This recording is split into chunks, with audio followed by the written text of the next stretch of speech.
Hey, how's everybody doing today? Alrighty, this is my last video talking about CarNaviPlayer.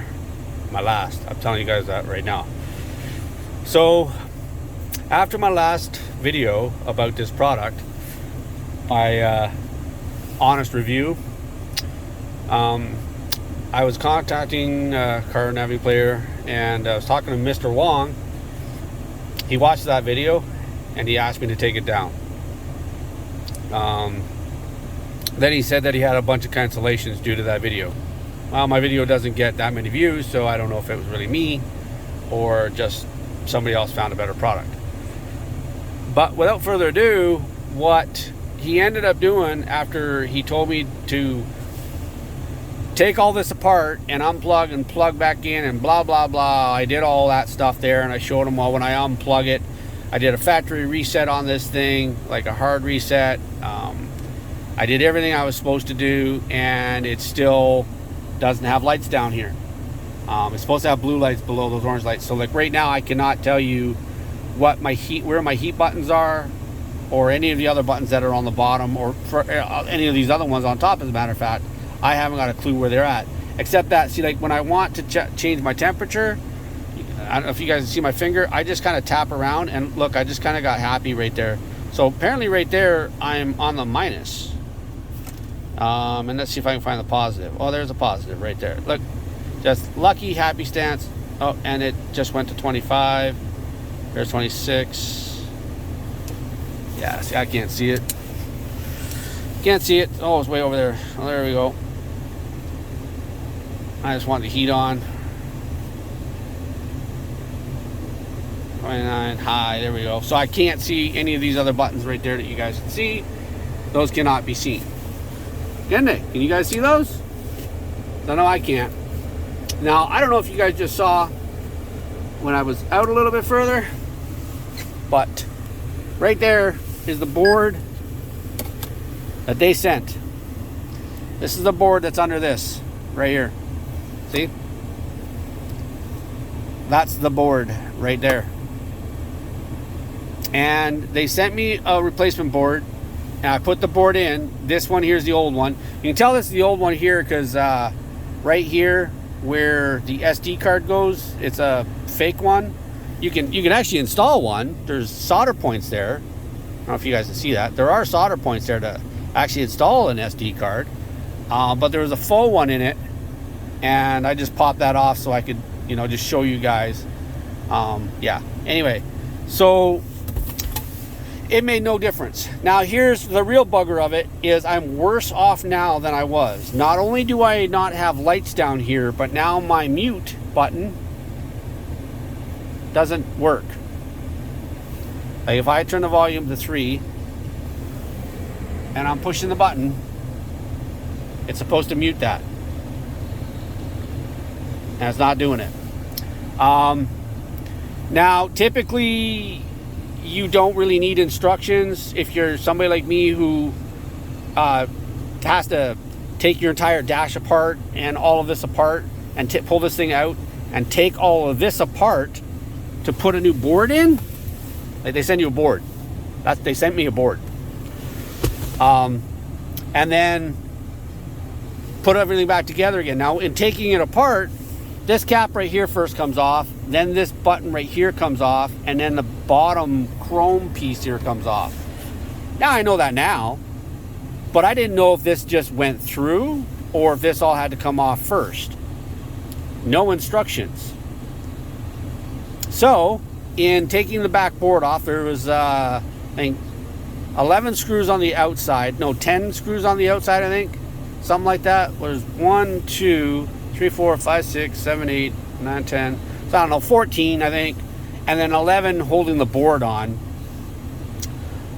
When I went to pull the board off, I was sitting there trying to figure out how, it comes off. And I had my hand back here, but I wasn't really holding this. But I had my hand back here because I'm holding it. And all of a sudden, the whole thing, oh, look at that, it just shut off. Why did it shut off? No, I got to turn that volume down. I don't want to get copyrighted. So yeah, so needless to say, this thing came apart and I don't know if there's supposed to be a spring in there or what, but now that doesn't work.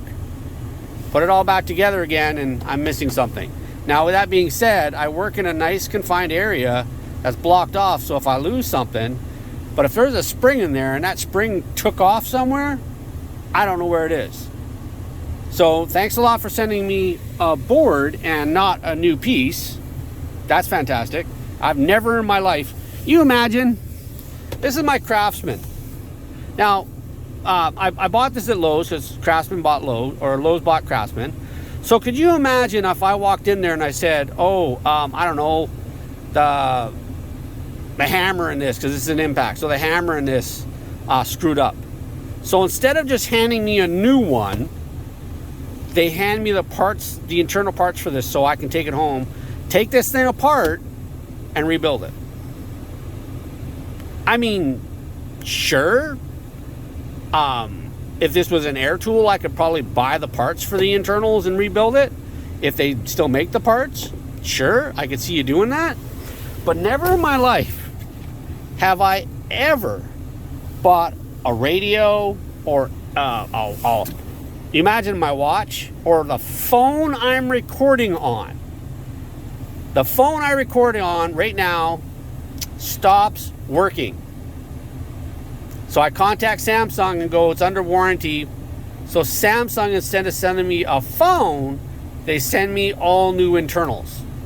So I have to take my phone apart and put all the internals on in it. Now I'm not just talking battery. I mean, that's hard enough, right? But this is my point. They sent me the internals of this thing to replace this thing. And I'm worse off than I was. I still don't have lights up here, and now this button doesn't work. Good on you, CarNaviPlayer, if you guys don't get the sarcasm. Anyway, in my other video that I didn't post because my phone is kind of stupid, and I'm recording with my phone, where it stopped recording halfway through, and it did it actually on this video because I was actually showing you guys how to take this apart, but I lost the footage because my phone just stopped recording. So before it decides to stop recording again, I want to do this video 10 minutes or less.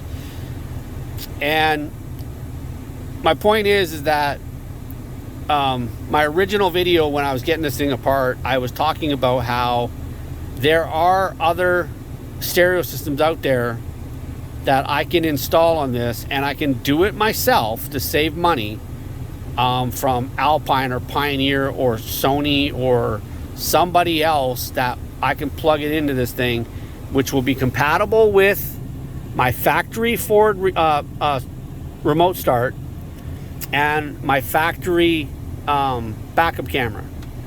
Because again, this thing does not work with the factory remote start. So your auto, even though you buy this thing, it literally asks you, is your heat automatic or is it manual? And I said auto, so it says, they sent me the auto control, so the fan controls itself, the heat controls itself. I select the heat, but it'll turn the fan off and do whatever. That's automatic. That's what I've got, and that's what I've got on here. And why even ask that? Why even give me this option if it doesn't work with my remote start? Right? And that's one of my biggest pet peeves with this. Also, the Bluetooth in it, although my phone connects to it just great, I can listen to music just fine. My problem then runs into the microphone, the cheap microphone, and I think I said this in my installation video, this microphone is garbage. People can barely hear me and barely understand me. I did some messenger messages back and forth, voice messages, and then my friend at the time had said something about how crappy it was, and I went back and I listened to my own messages, and I can't believe he was even able to make out what I was saying to him. So the Bluetooth for phone calls is almost completely useless. Backup camera does not work with this system. That's a joke in itself. And yeah, like I said this in my other video, this is going to be my last one on this. I don't care if CarNaviPlayer sends me a brand new unit with Google Play and all the whistles and bugs and whatever that come with this thing, I don't care. This is the last time I'm talking about this product, and I sure as heck am going to be pulling this out of my car as soon as I possibly can and replacing it with a hopefully more reliable system that is actually compatible with my vehicle, not like this. And I'm sure if I have a problem with it, they're not going to then send me a board and have me replace it myself. That's it, guys. A little over 10 minutes. It's kind of more of a rant, but that's what it is.